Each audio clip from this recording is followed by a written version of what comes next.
You're about to hear episode 4 of the Magical Mystery Talk, and after we'd recorded this one, Matt and Desiree decided that they had a whole load more information to drop than we got round to in this episode.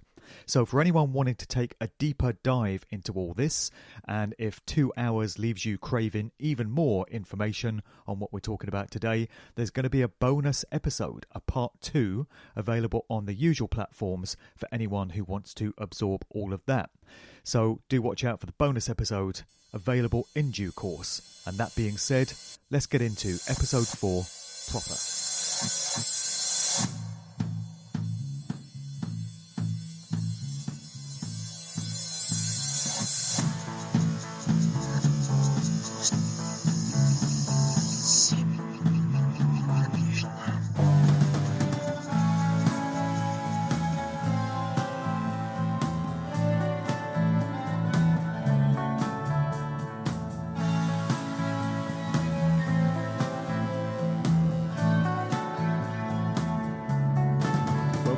Episode 4 of the Magical Mystery Talk, and this is another anniversary episode. It's kind of a somber occasion, but that's rather fitting for 2020, isn't it? Because we're just about on the 40th anniversary of the assassination of John Lennon, December the 8th, 1980, in the US date format, and it was the morning of December the 9th, 1980 in UK format, tying into the 9s once again, as we got into in the last show. So 40 years on, boy, I've got vivid memories myself of hearing that news. My dad was very upset about it because he was a John Lennon fan. I can remember the radio news bulletins just being full of this story, and I can remember the charts in 1980 as well. John Lennon's Just Like Starting Over, which had just been released off of Double Fantasy, shot to the number 1 spot. And everyone thought it was going to be Christmas number 1 that year, but it wasn't, because it was beaten by the St. Winifred's School Choir with There's No One Quite Like Grandma, which has got to be one of the biggest musical travesties ever. And then after Christmas, there were 2 more Lennon songs. Imagine got to number 1. That was 9 years old by that point. And then Woman, another track from Double Fantasy. But he missed out on the Christmas number 1 1980, which is tragic. But anyway, Matt and Desiree are here with me, and they've been doing a lot of swatting up on this most momentous of events. And we've got a whole lot to get through today. So welcome back, guys. Hello, hello. There's no one quite like Grandma. Oh, and you know, this will probably mean very little to nothing to any American listeners who've hopefully never heard that song before. No, just for the benefit of type for the benefit of the US guys, type in St. Winifred's School Choir and just take a look. And you'll see what beat Lennon to number 1 in December 80. Oh, wow. What? It's like Joe Dolce, Shut Up in Your Face, keeping Ultravox Vienna off number 1 famously as well, isn't it? And I bought both of those. Oh, my days. Well, where do we start with this one? We're trying to keep some loose framework to this whole thing, but I know from the notes that we've exchanged between us that this one shoots off all over the place and darts off in so many different directions, so we're in for a roller coaster ride here. We did think that we might try and start by looking at Mark David Chapman, who is said to be Lennon's assassin, and we should probably delve into some of his character, I guess, before we get onto the day itself. So where should we start here? Well, I would like to say before we start, if I may, that I'm thoroughly disappointed that I missed your guys' last podcast on John Lennon's anniversary of his birth. And but you guys did an awesome job, and I was really impressed with your work on that. And you guys kept it very respectful and nice and wonderful, and I appreciate that. But I have a feeling that this topic in particular is not going to go over so well with a lot of listeners. I know that I did a pretty well organized effort on one of my articles, and I got quite a bit of hate mail from that. So this topic is not, in my opinion at least, not very well discussed, because I feel like a lot of people take this event of John Lennon's murder and kind of stick their fingers in their ears and la la la their way out of it, because they don't want to question it. They don't want to know much more about it, but there is a lot of discrepancies and just weird coincidences and just weird things that have gone on with this investigation. It actually wasn't even an investigation. It was like case closed. They didn't even investigate it. So I wanted to say, first of all, thank you to you guys for doing such a lovely show for his birthday. And I think that this topic is just as equally, if not more so, important. But it might not be quite as respectful as you guys did. I just wanted to start out by saying that. It's a real button pusher, this subject, isn't it, for people? It really is. People get very offended, and I mean, it's a sad story. It's a tragic ending to John Lennon's life there, and it seems to me people just don't want to hear it. So. Sure. And I don't understand why people are so offended. I mean, Beatles fans. I mean, I haven't come across this myself personally, but I know I know you, Desiree, have come across, as you say, you've mentioned yourself, you've come across this animosity through your website, through articles, and I know other Beatles fans that are kind of podcasters, but they're not in the alternative, quote unquote, avenues of things, but within the mainstream, and they bring up the subject of Mark David Chapman and mind control and CIA, and they themselves have said that they get a lot of hate mail back and a lot of bad vibes from Beatles fans, and I just don't understand why. I mean, surely you're not desecrating the memory of John Lennon by suggesting that Mark David Chapman might have been an intel services driven assassin. I can't see why that's offensive to a Beatles fan, because, as I say, you're not desecrating the memory of John Lennon at all. You're not. What I truly think is the whole deal with that is that right away, once Mark David Chapman was arrested and the news broke and all of that, they went right in to say that the only reason he did this was his claim to fame. Like, that's the only reason why he decided to shoot John Lennon, was he wanted to become famous himself. So right there, all of those Beatles fans were like, okay, we, never mention his name, pretend it doesn't exist, because we don't want to make him famous for this, right? His whole intention behind the murder, supposedly.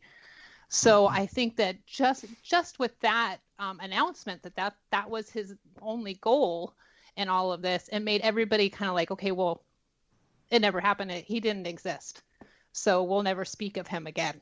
And so it kind of cut that, inquiry by the masses as to what exactly happened right then and there, because the Beatles fans didn't want to even acknowledge his name, let alone anything that he did or what he was about or, any of that. So it's such a pointless reason for it, though, just putting it down to him being a lone nut that wanted to be famous. It's an outrageous reason for somebody to be taken out.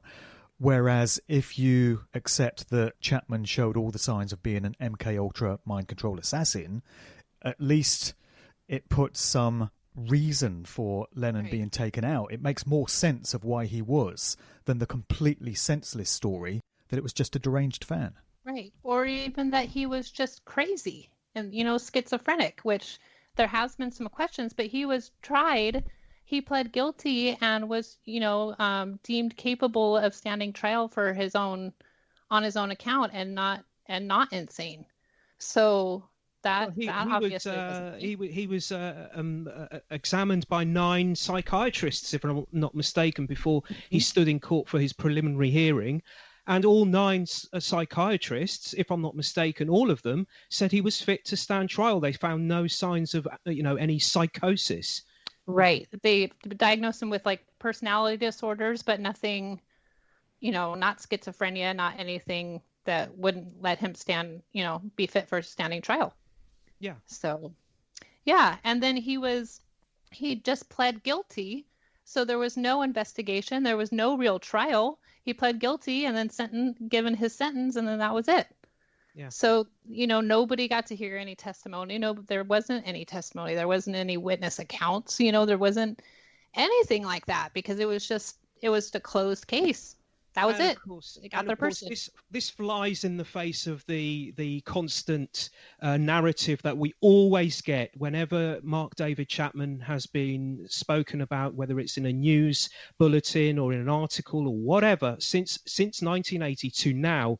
Whenever his name is mentioned in a news report or whatever, it always comes with the added narrative, crazed lone nut who was seeking to be famous. Right. And as some people have argued, and I think quite convincingly, it's a good case to put forward, if he wanted to seek fame, if that was his motive behind wanting to kill Lennon, then surely he would have pled not guilty, which would have then given him the biggest stage possible, i.e., as some people have dubbed it would have been, the trial of the century. He killed one of the most famous men of the 20th century, one of the most famous men ever in entertainment. And he decided to plead guilty, which then denied him the chance to be able to get on the TV. I mean, can you imagine if there'd have been a trial? It would have been 24-hour TV. It would have been constant press reports. Been bigger than OJ. Would have been bigger. It would have been much bigger than OJ. Right. So, and he passed that down. He didn't take that chance. He didn't take that opportunity. So, if he was seeking fame, then he blew it. Then, there are some parallels here with Sirhan Sirhan, aren't there? That you were drawing attention to in the chat thread. The alleged assassin of Bobby Kennedy. Yeah. Yeah, I mean, one of the psychiatrists, one of the 9 psychiatrists that examined him was, I can't remember the man's name. I think it was Bernard Diamond. Is it Bernard Diamond? His name was... Dr. Bernard Diamond, yep. Yeah, he was one of the doctors, correct me if I'm wrong, who was actually involved in the Sirhan Sirhan case. So he was one of the doctors... If you want to look at suspicious or little signposts or little red flags, that's a potential red flag that one of the 9 psychiatrists that examined Mark David Chapman before this hearing where he decided to plead guilty. One of those 9 doctors was Bernard Diamond, and and if you look at Sirhan, you've got it's pretty much a kind of similar MO to Mark David Chapman, isn't it? Right. Yeah, so and he claims he can't remember a thing about what happened all these years later. Yeah, the woman in the polka dot dress, isn't it? Or with Sirhan Sirhan. And then you've got John Hinckley Jr., who was the would-be assassin of Ronald Reagan. And, so there's some connections there to Chapman as well, or some overlap. Yeah, that one's actually pretty interesting. So when Chapman was arrested, he had said that he actually had like a hit list of several other people. So if John Lennon didn't work out, he was going to go down the list. And one of those people that was on his list was Ronald Reagan, which is interesting because only a couple of months later, Ronald Reagan was shot and by John Hinckley Jr. there. And it's also said that John Hinckley Jr. also had a copy of The Catcher in the Rye in his possession at the time, which obviously Mark David Chapman also had an obsession with this Catcher in the Rye. So, interesting to note there too is John Hinckley Jr. and Mark David Chapman were both born in 1955, only like 19 days away from each other. So they were pretty much almost exactly the same age, and both born in Texas, Fort Worth, Texas, for Mark David Chapman there, which is George Bush country. I don't know if we want to get into that, but yeah, just some interesting correlations between the two assassins there.